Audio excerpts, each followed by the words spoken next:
Great morning, everybody. I'm Blake Marshall. This is another episode of Pisces Outdoors.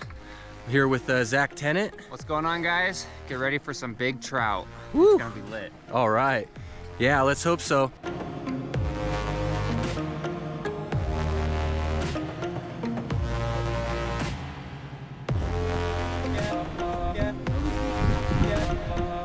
Gorgeous fish. Matthew, you're crushing it.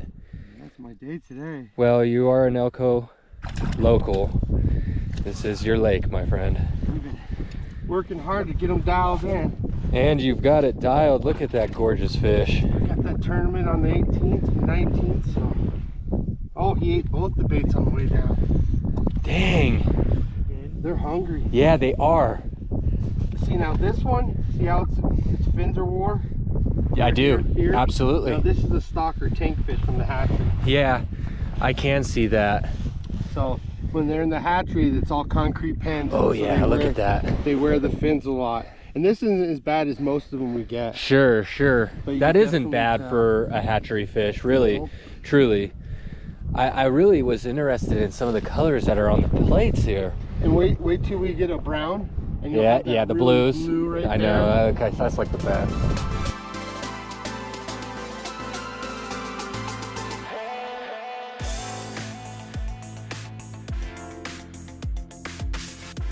Might even be bigger.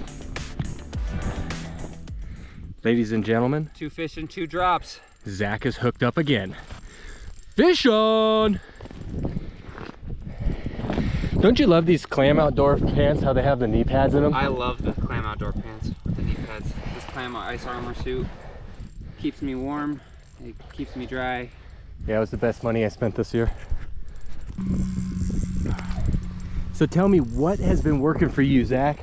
Really, you know, all day today, the bite has been a dead stick bite. And it wasn't working out for me. So I decided that I was gonna hole hop. And I found this pattern out where pop a hole and you drop down, and 9 times out of 10, if they're there, they're gonna eat on the first drop. So you got this on the drop? I got this on the drop. As I was dropping it down, I saw him come in on the Vexlar. I paused it. I bounced it right in front of his face one time, and he nibbled it. he took it right away. And that last fish I caught did the exact same thing. Let's see if we get a view of it here. Oh yeah, there's the fish. Definitely a healthy trout. It looks like a rainbow. Yeah, to me. it's another rainbow. I saw the head of it. That one.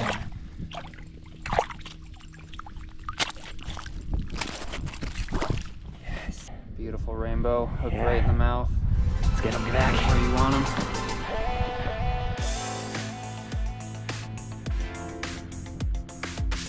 Put her there. Hell yeah, bro. All right, Dev. Hooked up. Baby fish. Is it? No plugs.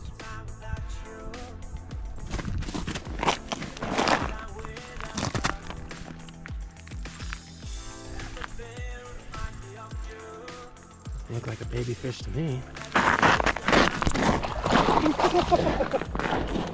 Thanks, Blake. Looks like a good one. You got my sleeve wet. That was a nice assist.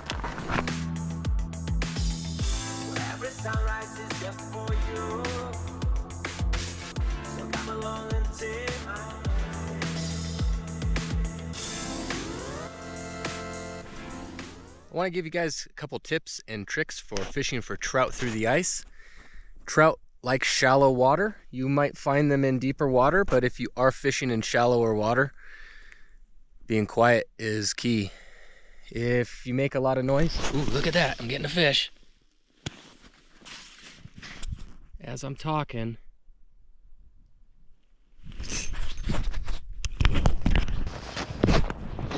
That fish was swimming up with it. Tricky bastard. Ooh, he's just knocked his head hard.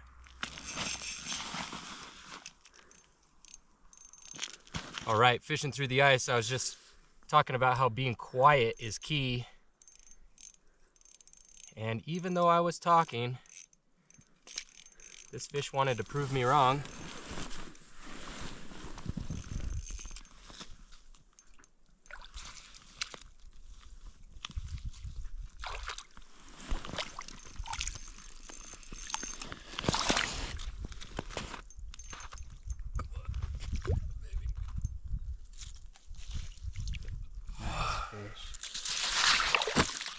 Holy sh... Now that's a nice big fat rainbow trout on a Pisces Outdoors jig. It's in this mouth right there. And that's a little minnow style jig that these fish love to eat all day. Munched it right down right in front of you guys. Beautiful. That's a beautiful fish. I'm guessing this one's over 20. That one goes to 22 inch. Check out this yellow. Sometimes the cutthroats get that. I'm guessing this is a cut bow. So take a look under his gill plate, and this is where you find the marks of that hybrid cut bow right there. You can see some of that. All right. There it goes. Slipped in quick. All right, guys, that was so rad. 22-inch rainbow. Actually, a 22-inch cut bow through the ice. While I'm talking about being quiet, fish just want to prove me wrong. So tip 1, staying quiet. Those lateral lines that are on the side of the fish, there are alert signals to the fish that something's wrong, and it's going to make those fish go away. But tip number 2 can overpower the noise, which is scent. If you're gonna fish under the ice, I pretty much always recommend some kind of bait or scent. These fish are moving under the water, they're foraging, and the scent can draw them to your bait far before they can actually see it.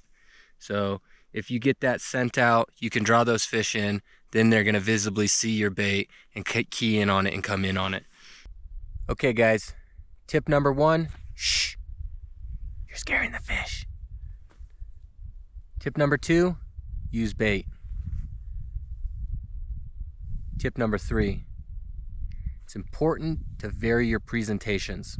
Sometimes the fish are going to be keyed in on really small finesse baits. Other times they're going to be keyed in on larger things. If there's minnows, crayfish in the water, I don't mind going with a large presentation. But if the lake is mainly insects, aquatic bugs, then I'll typically go with a really small finesse style bait. I just find that works better for me. But I also don't mind having a couple different presentations out and having the fish let me know what they want. And in the fly fishing world, we call that matching the hatch. When you find a pattern that works, key in on it and keep using it.